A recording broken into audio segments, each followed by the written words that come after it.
Saudara Kodim 0116 Kabupaten Nagan Raya membangun jalan elak di sepanjang 1 km yang menghubungkan Gampung Kutatring menuju Gampung Tuwibuya, Kecamatan Darul Makmur, Nagan Raya. Dengan adanya jalan tersebut, nantinya masyarakat setempat dapat menempuh jarak yang lebih singkat. Dalam rangka pelaksanaan TNI Manunggal Membangun Desa atau TMMD, Kodim 0116 Kabupaten Nagan Raya memanfaatkan momentum tersebut untuk membangun jalan elak sepanjang 1000 meter dengan lebar 12 meter. Jalan ini dibangun untuk menghubungkan Gampung Kutatring menuju Gampung Tuwibuya, Kecamatan Darul Makmur, Nagan Raya.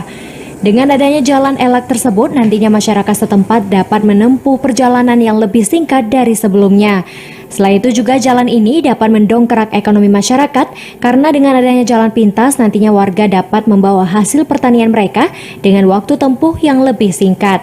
Kegiatan fisik mungkin tadi sudah 1 kilo jalan, buka jalan lebarnya 10 meter, kanan kirinya parit 1 meter 1 meter. Kalau sasaran non fisik kami melaksanakan pendidikan bela negara, wawasan kebangsaan, terus sosialisasi tentang penanggulangan COVID-19, ketahanan pangan, dan memacu masyarakat untuk pemberian sembako. Selain jalan elak, dalam rangka TMMD ke-108, Kodim Nagan Raya juga membangun rumah layak huni bagi warga yang saat ini tinggal di rumah tak layak huni. Dari Nagan Raya, Aziza Putra, TVRI melaporkan.